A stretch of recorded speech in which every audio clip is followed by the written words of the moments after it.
Hello everyone, friends! Have you watched the movie Catch Me If You Can with Leonardo DiCaprio? It's a great story based on real events. I recommend you watch it if you happen to miss this film. But you know what? It turns out a very similar story happened in the world of soccer, only with an open ending. Because the criminal was never caught and is still hiding somewhere. This man's name is Sebastian Marcet, and he is currently one of the most wanted drug lords in the world. His life resembles a spy novel, and in essence it is one, and every decent spy needs a cover story, and of course Sebastian had one. For a long time, he hid behind the status of a professional soccer player who would join small South American clubs, hand out money left and right, take the number 10 jersey, and automatically make the starting lineup for every game. How did the most wanted drug lord in Latin America become a professional soccer player? Why couldn't the special services of different countries catch him? How did he manage to evade capture? Today, I will tell you the amazing story of Sebastian Marcet, which will definitely be made into a feature film someday. Also, our journalist friends from Uruguay sent us exclusive footage where Sebastian Marcet himself gives an interview from his hideout and comments on the events that happened to him. Listen, I'm honest. I take what I do professionally. I only sell drugs, but I don't use them. And we will also be joined by international journalist and investigator from England, Chris Dalby, who has been working on this topic for several years. He will reveal new details of the pursuit and answer the question of why Sebastian Marcet has not yet been caught by justice and where he might be hiding. Make yourselves comfortable, subscribe to the channel, like this video, and leave comments. Let's get started.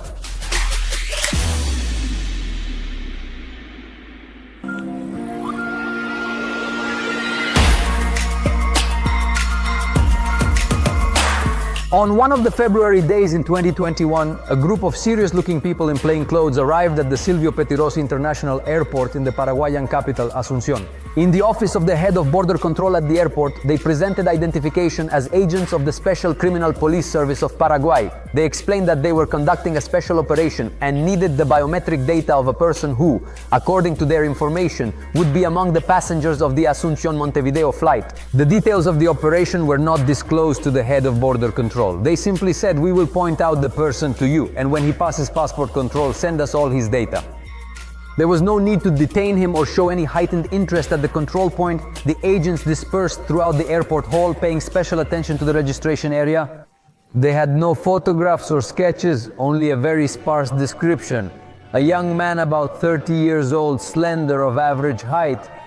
The only thing that could help them was distinctive features, a tattoo of a lion's head on the hand, and another with the abbreviation PCU, which stands for First Uruguayan Cartel.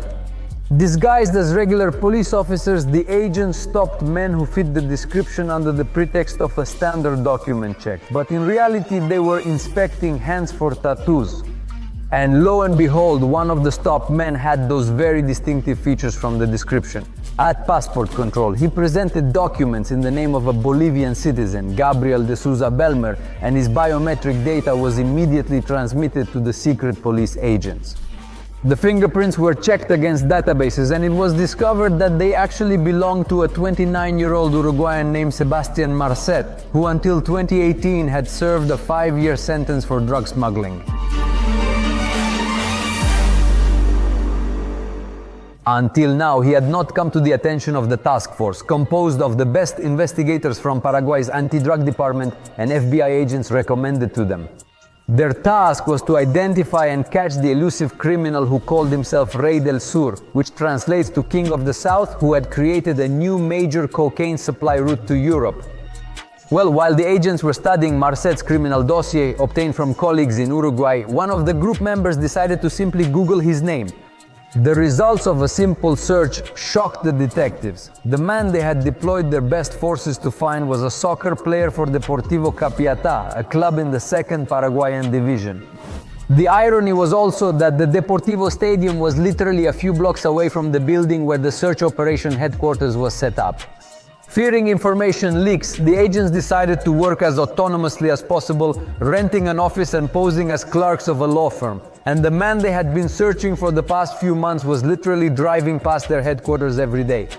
Thus began the incredible story of the chase for Sebastian Marcet, a soccer player and drug dealer who sold cocaine worth over $1 billion.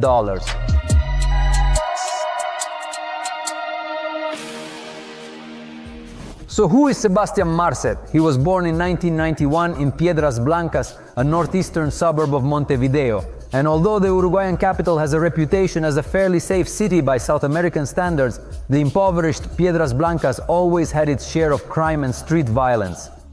But it seems Sebastian would avoid the fate of many of his peers growing up nearby. His school friends recalled that he grew up as a serious guy and was considered the best student in his class, showing early signs of being an informal leader. His main passion from childhood was soccer. After school, he would play ball with friends on the city streets. Soccer players were like gods to the boys from the city outskirts. And each would draw a number and the name of their favorite player on their back with a marker, dreaming of replicating their career. Young Marcet preferred the number 23, under which his idol David Beckham played in real life. In high school, he got a job at a gas station and after saving up some money, bought an Adidas David Beckham jacket he had long dreamed of. Another of Sebastian's dreams was to escape poverty. Friends said he preferred to go to parties in clubs located in the prestigious city center, often walking home afterward. He simply didn't have money even for public transport. After finishing school, Sebastian started playing soccer at an adult level for amateur teams in the city championship, but it soon became clear that he wasn't up to it. He wasn't fast enough and didn't have enough physical strength. Sebastian Marcet wanted to become a soccer player. He literally dreamed of it since childhood. He tried, but as a player he was very average. And he would never have become a professional. I repeat, he was very smart, and the drug business became an alternative for him. Sebastian quickly realized that his dreams of becoming a star soccer player would never come true, and at 18 he was first taken to the police station. Sebastian was arrested for possession of stolen goods. A year later, a new episode. This time he was caught with drugs. These were all minor offenses that only warranted administrative punishment. But in 2013, 22-year-old Sebastian got into serious trouble. He was supposed to receive a shipment of marijuana that smugglers had transported from Paraguay to a remote area on the Uruguayan border. But the police learned about the delivery and Marcet was caught red-handed while loading bales of weed into the trunk of his own car. No one in his family had ever been involved in this before. He himself was good-looking, pleasant to talk to, smart and charismatic. Thanks to these qualities, he easily established connections with people, which in turn contributed to the rapid development of his business. His first accomplice in the drug business was the Cortes family. This is the largest drug clan in Uruguay, and Marcet quickly made contacts with them and came under their wing. So Sebastian didn't waste time selling substances on the street. He immediately became a millionaire thanks to the sale of illegal substances. I got into the world of drug trafficking as a child. I often hung around the local market with friends. You could buy anything there. One day we tried drugs and then friends suggested we make some money by selling them. Money started coming in, and in 2013 I was arrested during a police raid. Today, I wouldn't go to jail for that crime because marijuana has been legalized in Uruguay. At the first interrogation, when asked by the investigator about his occupation, Marcet stated that he was a professional soccer player.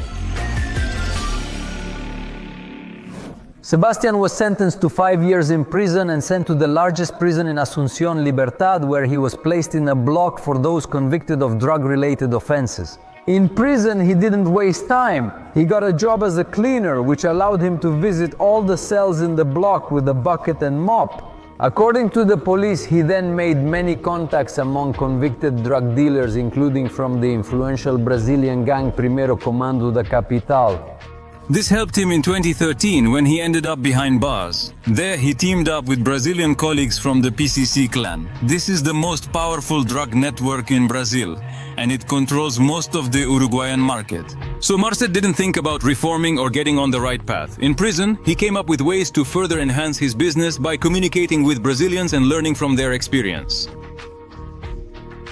Upon release, he began to implement his ideas. Thus, the first Uruguayan cartel was born. Marset.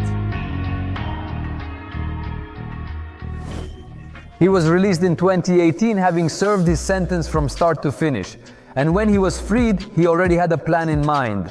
In the late 2010s, American authorities tightened control on the border with Mexico, which of course complicated life for drug traffickers. The northern cocaine supply route through the US-Mexico border had been considered key for several decades. But now the increased number of seizures was hitting the economy of drug cartels. Having built connections in the criminal world, Marset contacted representatives of cartels controlling coca plantations in Bolivia and proposed a fundamentally different route. Small planes with radars turned off secretly flew from Paraguay to the Bolivian Chapare region, the main coca growing center. There, cocaine was loaded onto the planes, each capable of carrying 1 to 2 tons at a time, and they flew back to clandestine airfields in the uninhabited northern part of Paraguay. According to the Paraguayan prosecutor's office, at least 961 flights were made in 2 years. The clandestine airfields were scattered across the territory of the Defensores del Chaco National Park, a giant reserve of 700 hectares with no roads or settlements. But full of jaguars and pumas, the further path of the cargo went through the Aguarico-Pustinichacu, which transitioned into the Pantanal, the world's largest swamp the size of Belarus. Cocaine was transported by trucks that delivered it to river container barges on the Paraguay River. Its route lay along the rivers. Between Bolivia and Paraguay, there is a large system of waterways and rivers. Further along the rivers, it was possible to reach Argentina, Brazil, and Uruguay. Unloading in the port of Montevideo was not risky. Marset knew that there were practically no scanners in the port and the cargo was almost never inspected. In Montevideo, the drugs were transferred to ocean-going ships and sent to Rotterdam and Antwerp. For the first time, special services paid attention to drug shipments via the new southern route organized by a previously unknown cartel in 2020. On July 18, 2020, a shipment of cocaine weighing over a ton was seized in the port of Antwerp. The bricks of drugs bore the supplier's trademark, the Premier Cartel of Uruguay. The first Uruguayan cartel is more like a myth, a legend. It's such a beautiful name given to Marset's gang. It wasn't actually that huge. In the business, he was helped by family members, his wife, brother, but the people he collaborated with in Bolivia, you can call them partners, allies, but they were not part of the first Uruguayan cartel. So sometimes the size of this cartel is exaggerated, overly demonized. On some batches of cocaine, there was labeling related to soccer, Maradona, Manchester United, Real Madrid, but at the time this was not given much importance. And that was a mistake.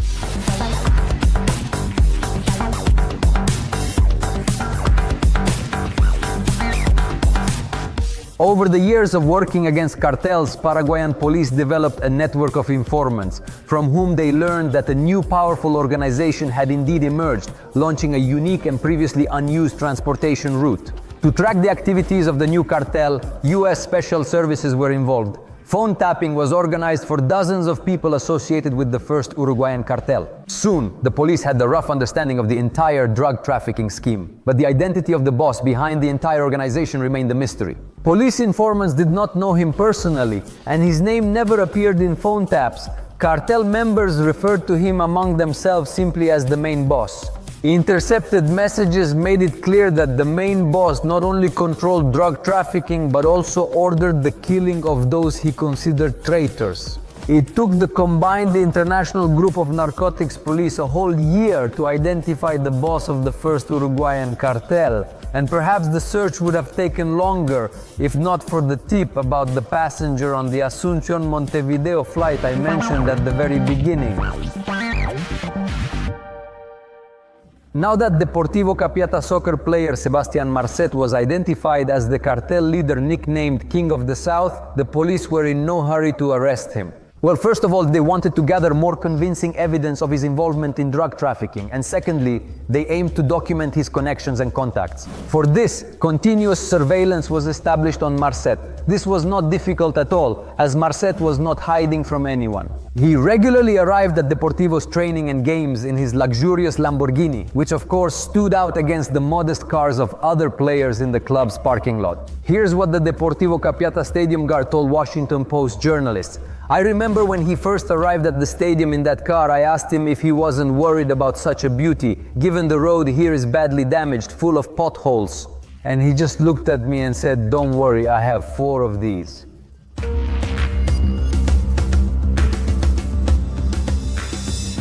Now let's talk a little about Deportivo Capiata. It's a club with a rather short history. It was founded in 2008 by a major Paraguayan businessman, Enrico Galliano, who built an impressive, by Paraguayan standards of course, 15,000-seat arena and named it after himself. Galliano was not just a major tobacco trader. He was one of the most important sponsors of the ruling Colorado Party in Paraguay and a close friend of the country's president, Horacio Cartes. Galliano used the football club for his political career. Everything I say now about Enrico Galliano is speculation and conjecture. So, Enrico Galliano is a senator from Paraguay, a very wealthy man.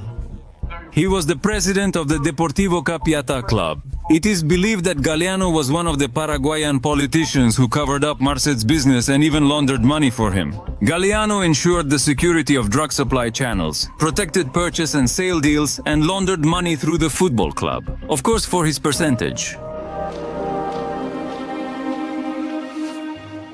After Deportivo rose to the Paraguayan Premier League in 3 years and then made it to the Copa Sudamericana, the second most important club tournament in Latin America, where they managed to win against Boca Juniors at the legendary Bombonera, something no Paraguayan club had done before. Galliano's popularity in the Capiata area skyrocketed, and after Deportivo managed to reach the qualifying round of the Copa Libertadores in 2017, he had no opponents in the elections and ended up as a member of the Paraguayan parliament and then as a senator. But as often happens, after achieving his political goals, Senator Galliano completely abandoned the club, and Deportivo Capiata quickly went downhill. By the start of the 2021 season, it was considered an outsider in the second Paraguayan division, and then Sebastian Marcet appeared at the club.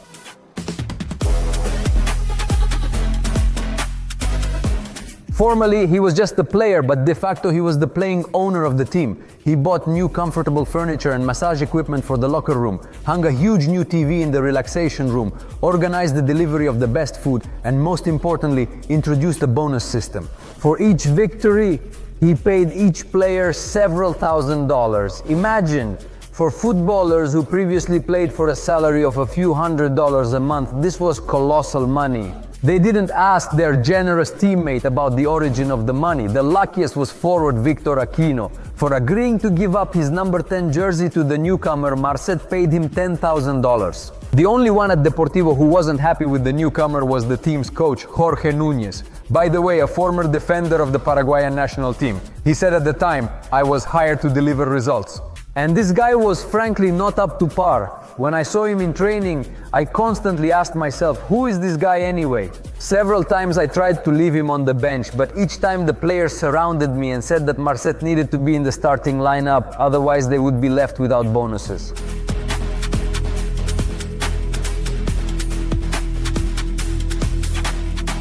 On May 26th, Deportivo Capiata hosted the Club Deportivo Santani at their home arena. There were very few spectators in the stands. Things were not going well for Capiata in the championship. On the central stand, Marcet's wife Janina Garcia watched the game with their 3 sons and a picturesque group of about 15 police agents who donned yellow and blue scarves in the home team's colors to somewhat resemble fans. The start for the hosts was not the best. Already in the 5th minute, the visiting forward opened the score. However, in the 18th minute, Capiata had a chance to equalize. The referee awarded a penalty. Sebastian Marcet confidently took the ball, placed it on the spot, and sent it somewhere into the sky, disappointing even the police agents who hadn't missed a single Deportivo game. They didn't know then that this was Marcet's last game for Deportivo Capiata.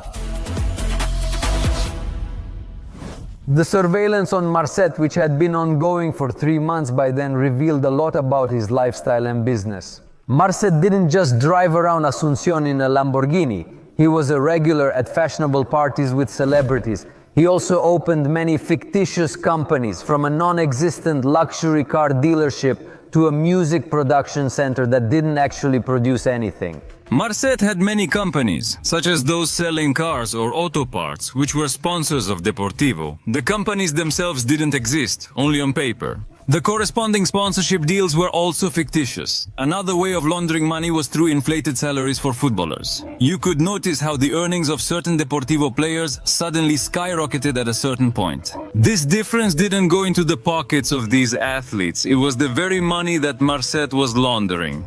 The investigation was progressing confidently, but at some point Marset unexpectedly disappeared. The police agents were alarmed. Sebastian was nowhere to be found. Deportivo Capiatà couldn't say anything. He just stopped coming to training and matches. But soon he was found. Surveillance spotted his Lamborghini heading towards one of Asunción's suburban areas. The car stopped near the unremarkable old La Arboleda Stadium. Marset got out of the car and disappeared into the understand area. After that, his visits to La Arboleda became daily. What happened? He simply changed football clubs.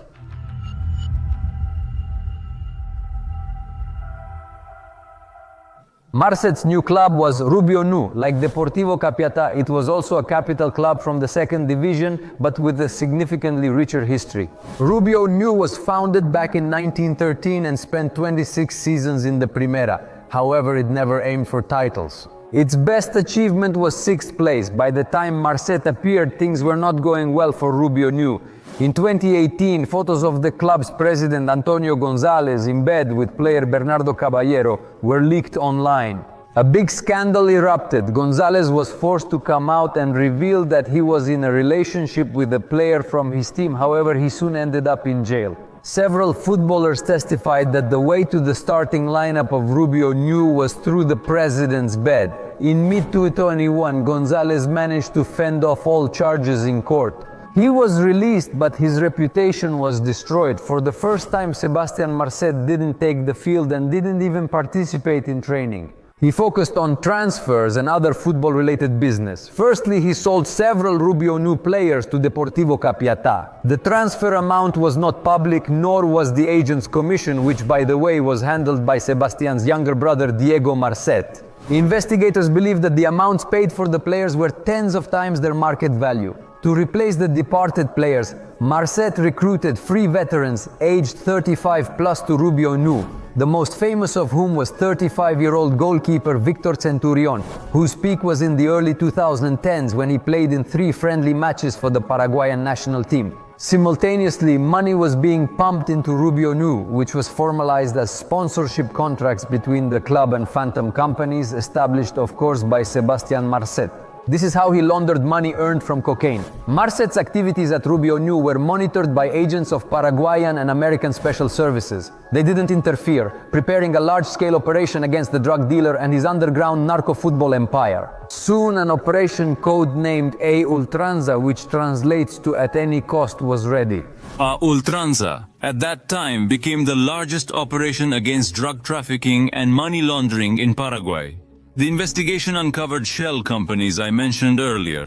Among them were, for example, luxury car rental companies through which millions were also laundered. In general, he had a group of companies called San Jorge Group, a kind of holding. So the A Ultranza operation exposed the connections between the cartels and Galeano, establishing the fact of money laundering through Deportivo Capiatà. All evidence of Marcet's involvement in the crime was collected and thoroughly documented. All that remained was to arrest the suspects. But then the unexpected happened. Marcet disappeared again. But in fact, A Ultranza failed because its main task was to capture Marcet, which didn't happen. By that time, he was no longer in Paraguay. Honestly, I don't know where the hands of the Ultranza operation come from. Yes, I was prosecuted, but believe me, it's not as obvious as the news presents it. They also dragged my family into this, which I think is vile. My family definitely has nothing to do with it. And in general, they have nothing against me, no evidence, so I'm calm.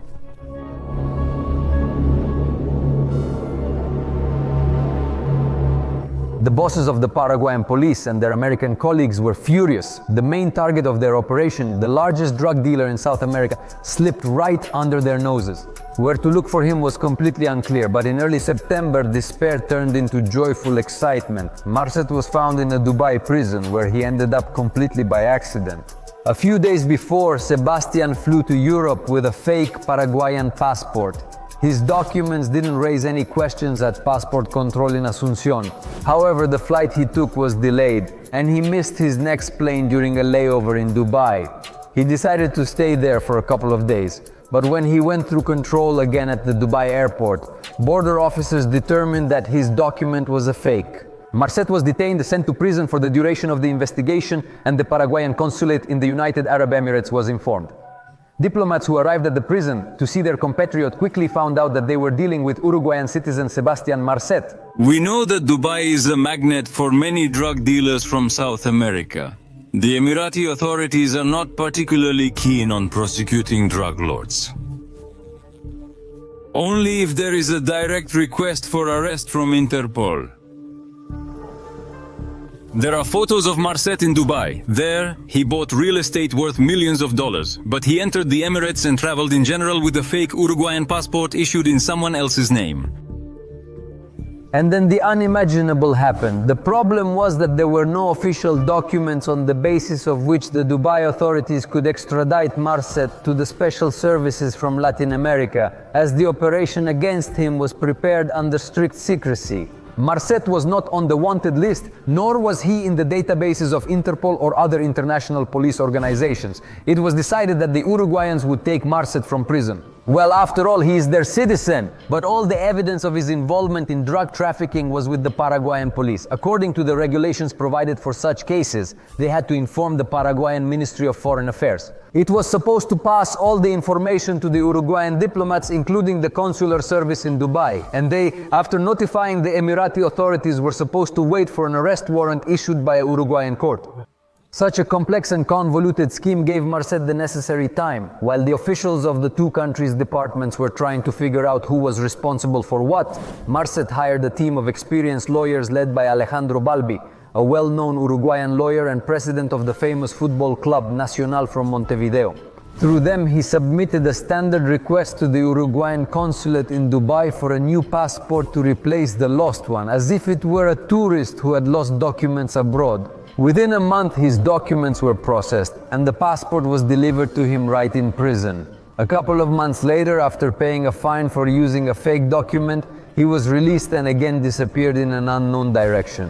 When Uruguay finally prepared a warrant for his arrest, there was no one to arrest. A wild scandal erupted. The heads of the Ministry of the Interior and the Ministry of Foreign Affairs of Uruguay lost their positions. But they couldn't find specific culprits for Marcet being able to obtain legal documents, get out of prison, and simply leave. What was wrong with my passport? I don't know what was wrong with it. As a citizen of my country, I am protected by law. I was told to sign a form and was given a passport. That's it. I handled everything myself. I got the number of the Uruguayan embassy in the Emirates and called them. They told me they were already expecting my call. So when I contacted them, they treated me like an ordinary citizen. During the investigation, it became clear that Marcet had a backup plan for release. In one of the intercepted messages that Sebastian sent from the Dubai prison to his accomplice, it was indicated to contact Marita or Cortez, who were supposed to give instructions to the Paraguayan ambassador in the United Arab Emirates, Angel Barkin, to assure the Dubai authorities that the detained person's Paraguayan passport was genuine. The scandalous nature of this message lies in the fact that Marita is a well-known nickname for the then president of Paraguay, Mario Abdo Benitez, and Horacio Cortes is his predecessor in the presidential chair. Both politicians deny any accusations, but numerous investigations find direct and indirect connections of both presidents with drug trafficking. Paraguay is hard to describe in a few words, but to put it bluntly, it's a narco state. No, drug lords are not yet directly in power, but Horacio Cortes himself has repeatedly come under investigation due to connections with the smuggling of illegal substances. And in 2000, there was a story that on the territory of his country estate, the police even busted a plane loaded to the brim with cocaine and marijuana. But Cortez managed to avoid imprisonment. In court, he proved that he had nothing to do with the plane with drugs. It allegedly just made an emergency landing on his property near his house. And the pilot, of course, confirmed this version. Like Marcet, Cortez is involved in football, being the president of the Paraguayan giant club Libertad, a 23-time champion of Paraguay. He was also a business partner of Senator Eric Galeano, the founder and actual owner of Deportivo Capiata, where Sebastian Marcet played. As a result of the investigation, Senator Galeano became one of the key figures in the Marcet narco empire case. In May 2023, his senatorial immunity was lifted and he was charged with drug smuggling and money laundering.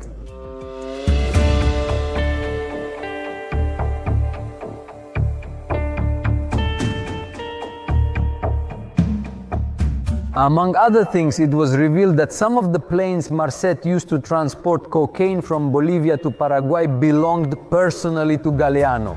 And the clubs Deportivo K5 and Rubio Nu were used by them for money laundering. Another message from Marset, sent from the Dubai prison, contained an order to deal with Mauricio Schwartzman. According to investigators, Schwartzman was one of Marset's close associates, who was responsible, among other things, for making fake documents. He was the one who made the Paraguayan passport that landed Marset in prison. A few days after the message was sent, Schwartzman was shot dead on the doorstep of his home in Asunción. The murder of Schwartzman was handled by a whole group of investigators led by prosecutor Marcelo Pecci. In May 2022, Pecci was shot during his own honeymoon at a secluded beach resort in Colombia. Marcelo Pecci was the best and most famous fighter against organized crime in Paraguay. He was very famous, with several high-profile and successful investigations to his credit. He worked closely with the Brazilian authorities and unraveled the threads of drug trafficking between the two countries. In May 2022, Marcelo Pecci got married and went to celebrate his honeymoon in Colombia. One day, right on the beach, in front of his young wife, he was shot by an unknown assailant. It was a very coordinated operation, and almost immediately, the president of Colombia, Gustavo Petro, stated outright that Sebastian Marcet was behind the murder. Pecci was the lead investigator in Operation Ultranza, which established connections between Marcet and these influential people in Paraguay. So, there's a clear motive for the crime. Marcet was interested in killing Pecci. At that time, my name was being talked about, and it was convenient for them to just blame everything on me, to shift the blame from the guilty to the innocent. Fortunately, a lot of light has been shed on this case now, and the authorities' accusations are 100% false. I didn't even know Marcelo Pecci.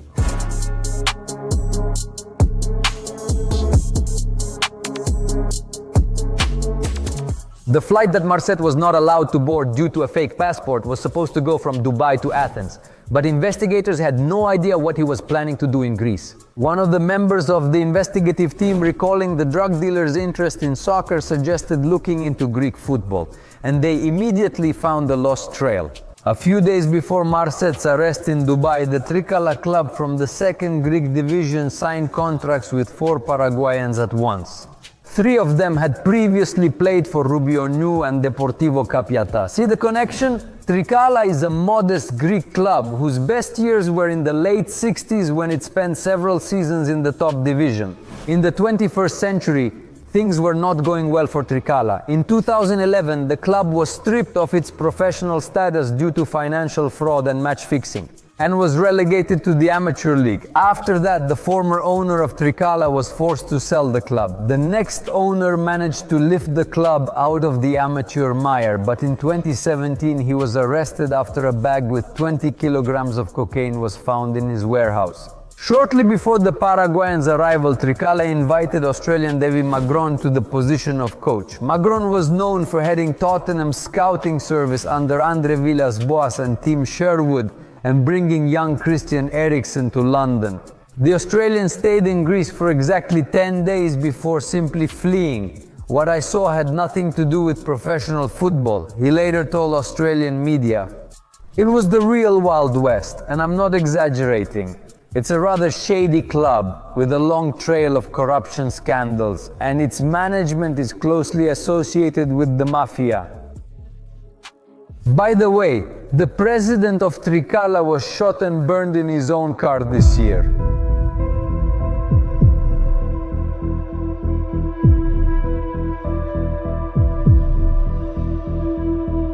Immediately after Magrone's escape, the Paraguayans appeared in Tricala. Along with the players, including the veteran goalkeeper Victor Centurion I mentioned earlier, their representatives also arrived. They were all Marcet's people. As the Greek club's managers tell it, the Paraguayans immediately started offering to buy Tricala. Cash bonuses were handed out to Greek players in the locker room, but the deal never went through. It's believed that Marcet needed to buy Tricala to establish connections among drug dealers in Europe, so when he was arrested in Dubai, he had tickets specifically to Greece.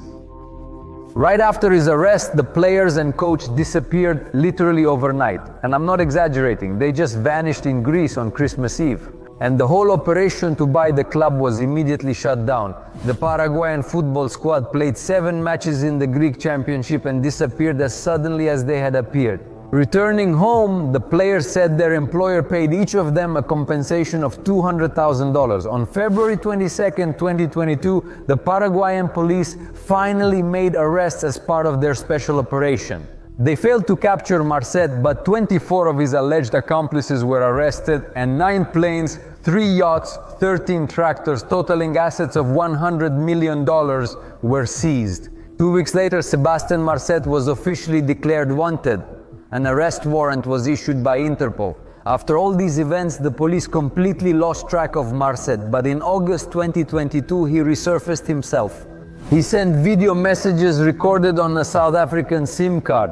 They have no evidence. What they say about me is a lie. Since then, videos recorded by Marcet have been regularly sent to journalists and lawyers, and cocaine labeled First Uruguayan Cartel continued to flow into Europe.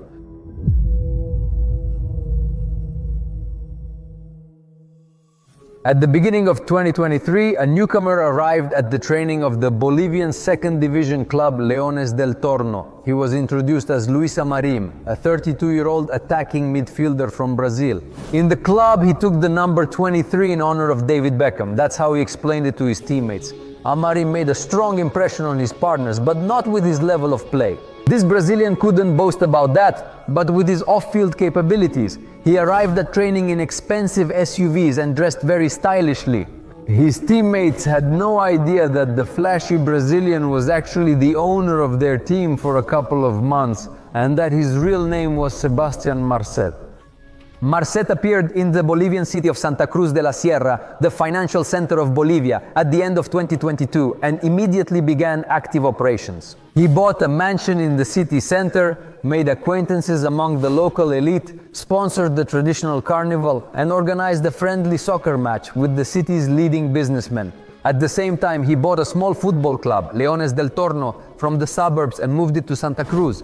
Next to the rented stadium, he built a training complex with an artificial field and signed a contract with coach Gualberto Mujica, the leader of the Bolivian national team in the 2000s. In May 2023, Paraguayan police, with the help of informants, managed to locate Marcet again. They joined forces with their Bolivian colleagues and set up surveillance on Sebastian. A police drone was constantly on duty over his mansion, and the area where he settled with his family was surrounded. A new operation to capture Marcet was scheduled for July 29th and was named Leon 23, after his favorite jersey number. But when the capture team stormed the mansion, no one was there. The trap was empty. Marcet had slipped away again. The Bolivian equivalent of the intercept plan was implemented. 3,000 Bolivian police officers went on the hunt for Marcet, blocking all roads with 158 checkpoints, but all in vain. Marcet disappeared again. Frustrated police arrested 39 people, including the star coach Mujica. During the operation, 35 properties that Marcet had managed to buy in the last 6 months were seized. 77 cars, 81 weapons, and the training field built by Sebastian. The Leones del Torno club was disbanded by the decision of the Bolivian Football Federation. Mediterranean dollars, those who can raise the data and check it, those who will be active.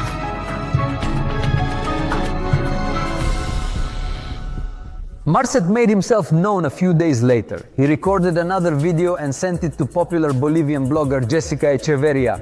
"Say hello to the head of the anti-narcotics department," Marcet said. "He's the one who told me that the Minister of the Interior had already issued a warrant for my arrest. I didn't wait around. But maybe you shouldn't be trying to catch me. I know too much. If I open my mouth, the lives of many officials will change for the worse." Marcet became a real hero of newspaper articles. His escapades were becoming legendary. And in June 1924, Bolivian singer Belén Ortiz recorded a song dedicated to him, which she called King of the South. In November 1923, Marcet had become so entrenched in his elusive persona that he gave a big interview to one of the Uruguayan TV channels. His people contacted popular journalist Patricia Martin, who specializes in reports and investigations on corruption. At the designated place, she was put in a car taken to another location from where she flew by helicopter. Somewhere in the jungle, she was transferred to another helicopter, which took her to Marcet's hideout. In the drug dealer's house, Patricia spent 2 days. after which she was returned to Asunción the same way. Marset explained that he decided to give the interview to declare his non-involvement in the murder of prosecutor Marcelo Pecci. And by the way, amusingly, Patricia Martin recalled that after recording the interview on the first day, Marset gathered his guards, divided them into two teams and played soccer with them. Since then, Marset has completely disappeared from the radar, even stopped sending video messages to journalists. But the police still report that the net around him is tightening. In December 23, his younger brother Diego, considered the right-hand man of the cartel leader, was arrested. However, Diego Marcet's lawyers managed to prevent his extradition, arguing that Diego had obtained Brazilian citizenship and had not committed any offenses on Brazilian territory. A week later, Diego Marcet was released, and just this summer, Janina Garcia, Sebastian Marcet's wife, was detained at Madrid airport, and the mother of his 4 children. She flew to Spain from Dubai and is now awaiting extradition to her homeland in Uruguay. She is accused of aiding in laundering criminal money because Marset registered several of his companies in her name. My wife founded a company, invested her money, we moved to Dubai. The company was never used for crime. They started digging into her when we were living in the Emirates. But my wife doesn't even have her own bank account. I have no idea where they got what they reported in the news. Of course, I hope I'm never caught. But if it does happen, I'm curious how they will prove what they're accusing me of, as if we have a family business. I never even thought of involving my family. I have enough partners and enough brains not to put the people close to me at risk.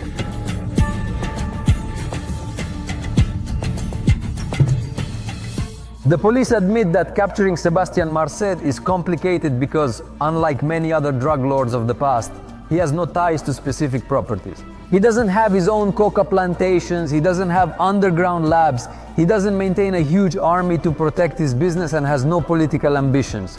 In essence, he's just a major intermediary who has created an efficient transportation route.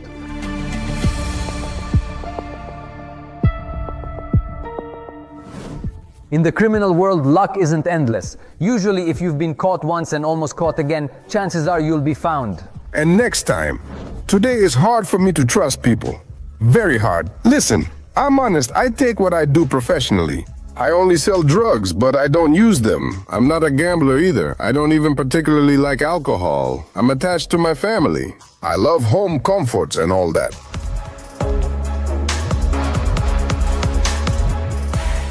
Personally, I find it hard to understand why such a smart and cautious person acted so recklessly by joining different teams as a footballer. After all, his name appeared in the records, his movements were dictated by the game schedule, and his face was exposed in numerous photos and videos from matches. The answer to this question is simpler than it seems. Since childhood, Sebastian dreamed of becoming a professional footballer, and in this unusual way, he fulfilled his childhood dream. This is Unseen Football. Subscribe to the channel and follow the game with us. See you!